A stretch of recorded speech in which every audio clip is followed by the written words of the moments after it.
আমি এমপি হলে প্রথম তো মানুষের যে জিনিসটা দীর্ঘদিন অনুপস্থিত দেশে, সেটা হচ্ছে গণতন্ত্র, মানুষের কথা বলার অধিকার, এইটা আগে নিশ্চিত করতে হবে। প্রথম কথা হচ্ছে এইটা।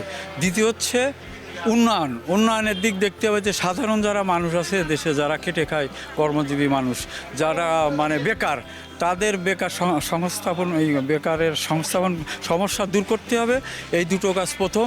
তারপরে স্বাস্থ্যের দিকে মনোযোগ দিতে হবে, শিক্ষার দিকে মনোযোগ দিতে হবে। এই কয়টা কাজ আমি অগ্রাধিকার ভিত্তিতে করতাম। আমি যদি এমপি হতাম, বাগেরহাট সাধারণত উপকূল এলাকা, এখানে মাদকের সমস্যা প্রকট। আমি মাদক সমস্যা সমাধানের জন্য কাজ করতাম।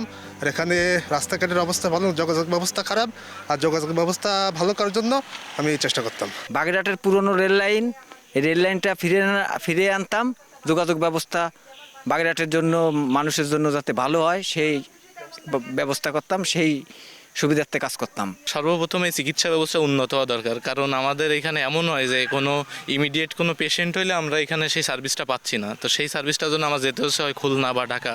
তো সেটা যেতে যেতে রোগী দেখা গেল মারাও যায়, বা দেখা গেল এর ভিতর অর্ধমৃত অবস্থায় চলে যায়। তো সেই ক্ষেত্রে আমার মনে হয় যে সর্বপ্রথম যে করণীয়টা ছিল যে একটা ভালো একটা মেডিকেল কলেজ, সেই অনুযায়ী ওইখানে ডাক্তারি সাপোর্ট বা যে সব দ্রব্য সামগ্রী দরকার যে ডাক্তারিদের জন্য, সেই সব কিছু দিয়ে এটা একটা ভালো একটা পর্যায়ে নিয়ে যেতাম।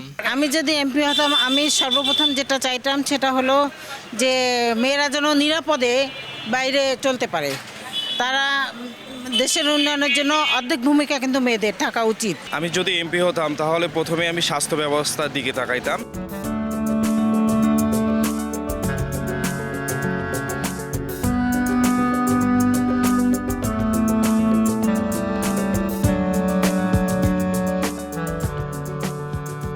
ট্যুরিজম এবং দূর থেকে যারা আসে পর্যটক, এখানে সেটা হেনস্থার শিকার হয়, নানা ধরনের বিপদগ্রস্ত হয়। ঠিক আছে, তা সেই ক্ষেত্রে আমি যদি এমপি হতাম, এখানকার উন্নয়ন করতাম এবং এখানে যে ট্যুরিজমগুলো আছে সেটার উন্নয়নে অগ্রাধিকার করতাম। বর্তমানে বাগেরহাটের আসলে দুর্নীতি, অনিয়ম, এই জিনিসটা খুব মারাত্মক আকার ধারণ করেছে। আমি অবশ্যই যদি এমপি হতাম, আমি প্রশাসনের প্রতি প্রথমে জোর দিতাম। আমি এখানে যেহেতু আইনটা যাতে সঠিকভাবে চলে, মানুষ তাদের অধিকার ফিরে পায়, স্বাচ্ছন্দ্যে বাড়িতে থাকতে পারে। আমি যদি এমপি হতাম তাহলে প্রথমত দুর্নীতির বিরুদ্ধে রুখে দাঁড়াতাম। দুর্নীতি যাতে জিরো টলারেন্সে চলে আসে, এই জন্য যথাসম্ভব চেষ্টা করতাম। প্রথমেই যেমন বর্তমান যুগটা হলো তথ্য প্রযুক্তির যুগ, সেহেতু আমি বাগেরহাটে একটা বাগেরহাট আইটি পার্ক করতাম। যেমন যশোরে একটা আইটি পার্ক আছে, যেটা হিউজ পরিমাণের শিক্ষার্থী ওইখান থেকে শিখে ভবিষ্যতের জন্য কর্মসংস্থান সৃষ্টি করতেছে।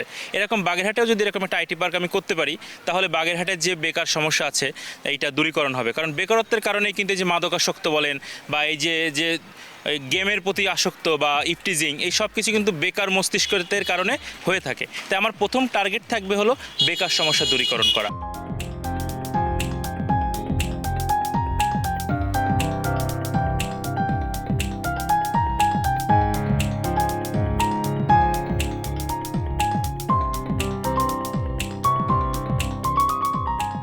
আমি এমপি হতাম, রাস্তার উন্নয়ন করতাম, চাঁদাবাজ, দুর্নীতিবাজ, সন্ত্রাসী এগুলোদেরকে মূলোৎপাটন করার চেষ্টা করতাম। আমি এমপি হলে এটা করতাম যে মাদক সম্পূর্ণভাবে নির্মূল করার লক্ষ্যে কাজ করতাম।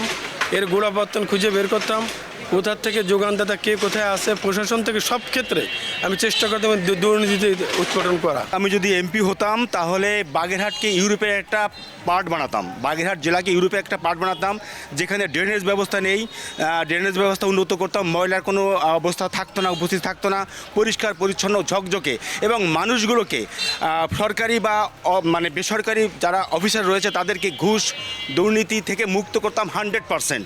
এমপি হইতাম তাহলে বাগেরহাটের সমগ্র মানুষের সেবার জন্য আমরা সবসময়ের জন্য নিয়োজিত থাকতাম, তাদের সুবিধা অসুবিধার জন্য পাশে আগায় খোঁজ খবর নিতাম। নারীরা তো আপনার সব থেকে পিছিয়ে আছে, এর জন্য আমি চাইতাম যে নারীদের আগে সুযোগ সুবিধা দেওয়া হোক, তাদের অগ্রাধিকার দেওয়া হোক, তাদের একটা কর্মসংস্থানের ব্যবস্থা করা হোক।